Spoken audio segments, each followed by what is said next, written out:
He thought he was invisible, just another young man trying to make it through the day unnoticed, unheard. But in a single moment everything changed. Doors slammed shut, whispers filled the hall, and a room full of power and privilege turned its gaze on him, like he didn't belong. What he faced next wasn't just personal. It was a mirror of a system that judges by color, not character. And the question is, could one voice, one stand really make them listen? It was another bright morning in the city, and Marcus's world seemed simple, familiar. He worked long hours at a local community center, mentoring kids, always dreaming of a better future. Friends knew him as determined, kind, quietly ambitious, someone who believed hard work could open doors that seemed permanently shut for people like him.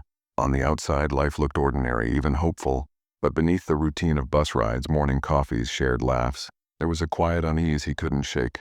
Sensed that no matter how careful he was, the world had a way of reminding him who he was and what he might never be allowed to become. Marcus had always believed in fairness. He believed that if he worked hard, kept his head down, treated others with respect, the world would treat him the same. But that morning, as he stepped into the downtown office for a routine meeting, he began to feel the first prickling signs of a world he thought he understood unraveling. The receptionist barely glanced up as he handed over his ID, her eyes scanning him with a subtle, yet unmistakable suspicion. He shrugged it off. Perhaps she was having a bad day, but the unease lingered, a quiet drumbeat beneath his chest. The meeting began like any other, but as he presented his ideas, he noticed the subtle shifts in the room. The nods of encouragement he expected were absent. Instead, glances exchanged across the table carried a weight he had felt before, but never in such a concentrated way. Whispered comments, dismissed suggestions, invisible barriers built in seconds. Every word he spoke seemed to echo into an empty chamber of judgment, as if the room itself was conspiring to shrink him down to a fraction of his potential. Later, walking back to his small apartment, the tension followed him. At the crosswalk, a driver's patience ran thin the moment he stepped into the street. Horn blared, words shouted, not for any reason beyond his skin, beyond the mere fact that he existed in a space that wasn't supposed to accommodate him. Each day, each interaction, piled upon the last, a collection of invisible slights, blatant denials, moments that whispered, "You are not welcome here." Marcus felt the weight, not only in his chest, but in the way the city seemed to fold around him, reshaping his world into something narrower, more hostile. The tipping point came unexpectedly. In a public meeting about new community projects, Marcus presented a well-researched proposal, something that could improve lives for hundreds of families. Yet the response was a mixture of polite nods, condescending remarks. One board member in particular leaned back in his chair, smirked, and said nothing, but the look in his eyes was louder than any word. Marcus could feel the room tightening, his voice struggling against the invisible walls of prejudice. The air itself seemed to resist his presence, a suffocating reminder that merit alone might never be enough. And then came the message, sent anonymously, but clearly directed at him. A warning, a reminder, a subtle threat cloaked in civility. Be careful who you push against. Some doors aren't meant to be opened. His pulse quickened. This wasn't just about work or small microaggressions. It was the system itself, bending against him, testing him, daring him to rise. Marcus clenched his fists as he walked back to his apartment that night. Each step echoed with defiance and doubt. Could he speak up, risk everything? Or should he stay silent, surviving but unseen? The city around him was alive, indifferent, sharp, a labyrinth of opportunity and prejudice. He knew one thing with certainty. What he decided next would not only affect him, but ripple far beyond, challenging the invisible lines drawn around those who dared to exist outside the expected boundaries. Marcus stepped into the boardroom, the weight of every slight, every whispered judgment pressing against his chest like a physical force. The room was larger than his apartment, more intimidating than any street corner he had crossed alone, and yet it felt smaller now, tight, suffocating, because the eyes watching him carried the judgment of 1,000 invisible rules. Every breath felt heavy, every step a challenge to the unspoken hierarchy that had shadowed him for years. As he began to speak, the room responded with a chilling silence. The board members leaned back, arms crossed, eyes sharp, dismissive, as though his very presence was a test of their patience. Marcus's proposal, carefully researched, designed to uplift, to change lives, met not curiosity or engagement, but barriers. Questions came, not seeking answers, but designed to belittle, to trip him up. Comments dripped with condescension, subtle and cutting, Every sentence he formed felt as if it were being dissected, found too bold, too daring, too out of place. Then one man, the most powerful of them all, leaned forward. A slow, deliberate smirk spread across his face. "You really think you belong here?" he asked, the words sharp, deliberate, calculated to wound. A silence fell over the room, as if the walls themselves were holding their breath. Marcus felt his heart hammer against his ribs, a mix of fear and defiance coursing through him. In that moment, the world outside ceased to exist. There was only the judgment, the dismissal, the suffocating weight of inequality, pressing in from all sides.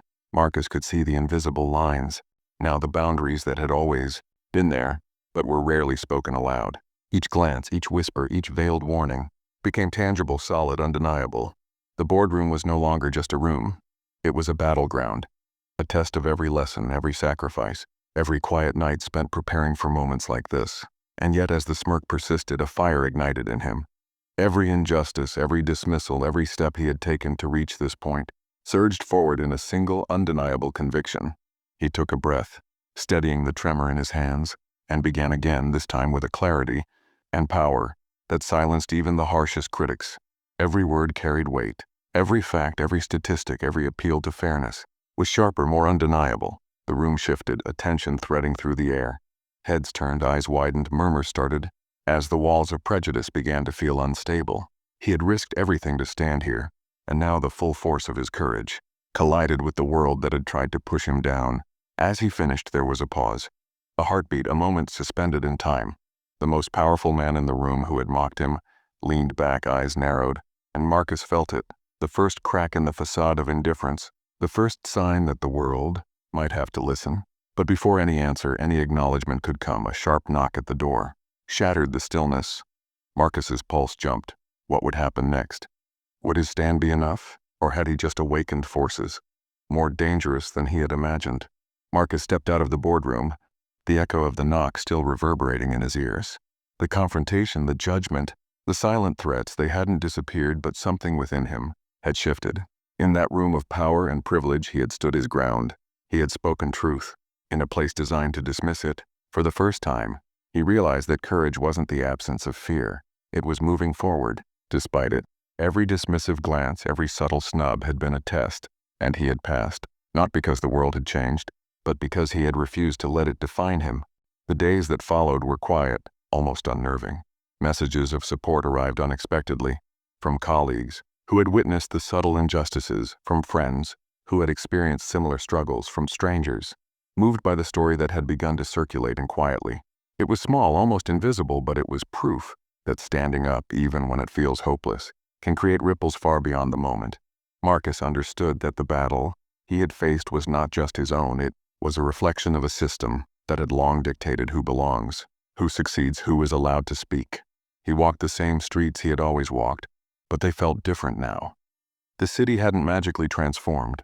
Microaggressions persisted. Doors remained closed, silent judgments lingered in crowded rooms, but Marcus had changed. He carried with him a new awareness, a sharper understanding. That change starts not with buildings or boardrooms, but with voices, willing to be heard, with individuals, daring to confront the uncomfortable truths no one else wants to acknowledge. In time, his proposal found support elsewhere. Allies, moved by his courage, joined forces to bring attention to the inequities he had highlighted. What had once been ignored now became undeniable.